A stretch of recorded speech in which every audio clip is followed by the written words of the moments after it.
aqui no Brasil, falando em termos de planejamento tributário para a pessoa física, você tem seus rendimentos e nós temos limitações de dedutibilidade do rendimento. Então, o governo aceita o plano de saúde, mas não aceita o medicamento como dedutível. Para a pessoa física lá, existe algum planejamento que você possa minimizar a carga tributária na pessoa física dos rendimentos auferidos? Como é que funciona a parte de dedução no imposto de renda da pessoa física lá? Uma pessoa física tem direito de deduzir na sua declaração juros da propriedade financiada, IPTU, plano de saúde, medicamentos com prescrição. Porque lá, se você vai na farmácia e compra um remédio, quer dizer que ele não é prescrito. Agora, se você vai lá no balcão, você precisa de uma receita, é uma prescrição. Então, um remédio prescrito também é dedutível. Doação para a igreja, imposto sobre a venda. Então, tudo que você compra nos Estados Unidos, você vê um microfone por $20. Quando você vai pagar, não é somente $20, é $20 mais 6,5%. Todos esses impostos que você paga, que é o consumidor que paga, podem ser deduzidos também na declaração da pessoa física. A única questão é que a parte médica nos Estados Unidos só pode ser dedutível aquilo que exceda 7,5% do valor da receita ajustada do indivíduo. Então, aquele indivíduo que tem uma receita muito alta, então, às vezes ele tem 10, 12, 15 mil dólares de despesa com saúde, consta na declaração, mas não vai afetar. Então, o planejamento mais usado para a pessoa física, a gente chama de tax planning, são até aquelas pessoas que ganham menos. Então, o marido é autônomo, a mulher trabalha numa empresa registrada. Esse marido autônomo, ele tem uma tributação de quase 30%, com receita baixa, dependendo dos casos, 40%. Então, o que a gente faz? A gente cria uma estrutura para que esse marido continue sendo autônomo, mas deixe de trabalhar direto na pessoa física dele e venha trabalhar através de uma empresa que, para o residente, nós chamamos de S-Corp, que não significa que é uma empresa pequena, mas é um capítulo, um subchapter que tem dentro do Código da Receita, o qual permite que você tenha uma tributação super pequena.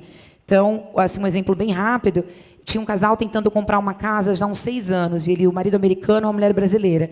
Só que o marido autônomo ganhava 25 mil dólares por ano, ela, funcionária registrada, ganhava 20. Com essa receita, ele sendo autônomo e não trabalhando de uma outra forma através da empresa, eles teriam que pagar em torno de uns 11 mil dólares para conseguir comprar um imóvel. Com a reestruturação que a gente fez, a gente conseguiu reduzir o imposto deles para 1.800 dólares. Então, eles são considerados uma família de classe média baixa nos Estados Unidos, os quais eles têm benefícios para aquisição de imóvel, com somente 5% de entrada, em alguns casos até menos que isso, e eles conseguiram realizar o sonho da casa própria, somente com uma mudança. Ele continuou trabalhando na mesma empresa, ele trabalha com construção, então, na verdade, ele não precisava ser um funcionário registrado, e acabaram economizando aí 10 mil dólares de impostos para fazer a aquisição e usar esse dinheiro para dar de entrada no imóvel. Bacana. Na verdade, pelo que você coloca, não existe um preconceito do governo ou do fisco federal da pejotização, ou seja, algumas atividades aqui no Brasil que você trabalhando como pessoa física, como autônomo, a tributação é muito alta, chega a 27,5%. Você coloca aí que você pode criar uma pessoa jurídica para desenvolver sua atividade que era na pessoa física e, consequentemente, você tem uma tributação menor. Bem inferior, é isso mesmo. O autônomo nos Estados Unidos tem alguns casos que ele pode chegar a pagar até 45%. A gente tem uma alíquota fixa, que seria de contribuição social, que é de 15,3%.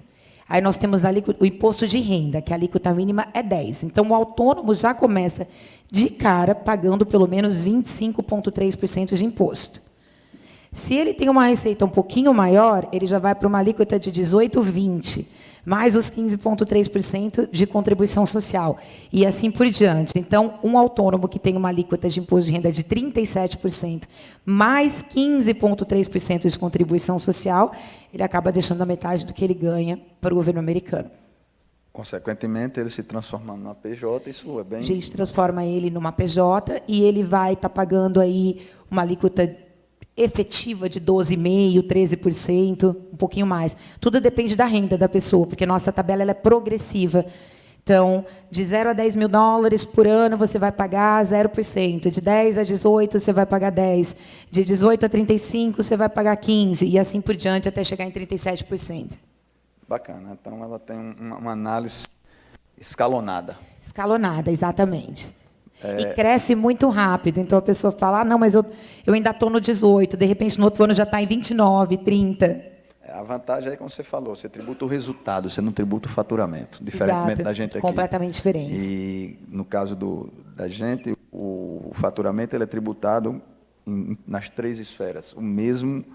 A origem do recurso nas 3 esferas. Lá até você tem a possibilidade de ter estados que têm isenção, você só paga o federal.